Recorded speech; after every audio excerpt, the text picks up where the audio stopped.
एक जंगल में एक इच्छाधारी नागिन रहा करते थे। वह शिव जी की बहुत बड़ी भक्त थी।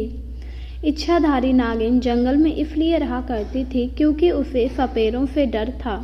उसके पीछे बहुत सारे सपेरे पड़े हुए थे क्योंकि इच्छाधारी होने की वजह से वह बहुत शक्तिशाली थी। धीरे धीरे समय गुजर रहे थे। एक दिन इच्छाधारी नागिन घूमने के लिए जंगल गई, पर उसे जंगल ज़्यादा खास नहीं लगा। उसने अपने आप से कहा, क्यों ना मुझे गांव की तरफ जाना चाहिए। गांव में तो बहुत अच्छी अच्छी चीज़ें होती हैं और कई सालों से मैं गांव में गई भी नहीं हूँ। यही सोचकर वह भेष बदल कर गाँव में आ गई।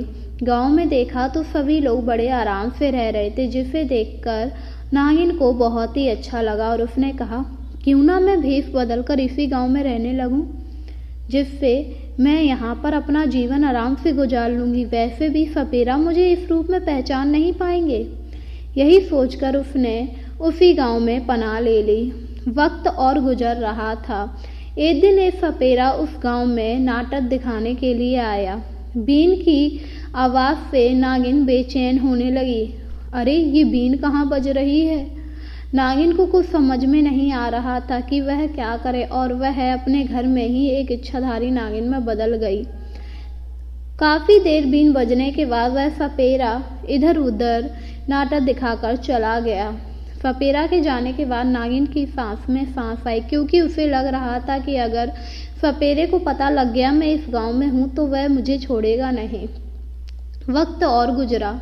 अब शिवरात्रि आने वाली थी, जिससे नागिन बहुत ज़्यादा खुश थी कि वह भी सभी गांव वालों के साथ शिवरात्रि मनाएगी। पर शिवरात्रि के एक दिन पहले वही सपेरा दोबारा से उसके घर पर आया। सपेरा को देखकर वह बहुत ज़्यादा घबरा गई। तुम यहाँ क्या करने आए हो? अरे, तुमने मुझे पहचाना नहीं। मैंने तो तुम्हें उसी दिन पहचान लिया था कि तुम एक इच्छाधारी नागिन हो। ये तुम क्या कह रहे हो? लगता है दिमाग खराब है। मैं कोई इच्छाधारी नागिन नहीं हूँ, मैं एक इंसान हूँ। मुझे सब कुछ पता है। उस दिन तो मैंने तुम्हें इसलिए छोड़ दिया था कि उस समय वहाँ बहुत सारे गांव वाले थे, पर अब तुम मुझसे बचकर नहीं जा सकती। यह सुनकर इच्छाधारी नागिन बुरी तरह घबरा गई, क्योंकि अब उसके पास बचने का कोई रास्ता नहीं था और उसने सपेरा को धक्का दिया और वहाँ से भागने लगी और भागते हुए जंगल आ गई। सपेरा भी पीछा करते हुए जंगल में आ गया। अब यहाँ पर नागिन सपेरा को आसानी से मार सकती थी, क्योंकि जंगल उसका घर था और उसे पता था कि कहाँ जाना है और कहाँ नहीं। सपेरा हैरान था कि इच्छाधारी नागिन कहाँ चलेगी। तभी अचानक सपेरा के पीछे किसी ने वार किया और जब उसने देखा तो वहाँ इच्छाधारी नागिन थी। उसने कहा, तू मुझ पर प्रहार करेगा? अब देख मैं तुझे कैसा सबक सिखाती हूँ। ये जंगल मेरा है, तू यहाँ मेरा कुछ नहीं बिगाड़ सकता। यह कहकर इच्छाधारी नागिन ने एक नागिन का रूप ले लिया और उस सपेरे को डस लिया, जिससे सपेरा वहीं मर गया। सपेरा के मर जाने के बाद नागिन बहुत खुश हुई, क्योंकि अब उसका दुख सुमन खत्म हो चुका था। अगली सुबह वह उठी और नहा धोकर शिव मंदिर गई। शिव मंदिर में उसने शिव जी की आराम से पूजा की।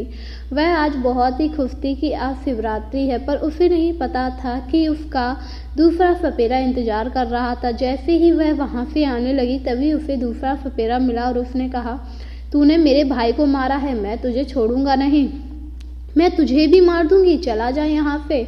नहीं, मैं ऐसे नहीं जाऊंगा। यह कहकर उस सपेरे ने इच्छाधारी नागिन पर हमला कर दिया, पर नागिन सपेरे के बार से बच गई और वह वहां से भागती हुई वापस जंगल आ गई। जंगल में आने के बाद सपेरा बहुत ज़्यादा परेशान हुआ, क्योंकि उसे पता था कि वह जंगल में नागिन को हरा नहीं सकता, इसीलिए वह वहाँ से चला गया। और अब इच्छाधारी नागिन बहुत ही खुश थी और उसने अपनी शिवरात्रि आराम से मनाई।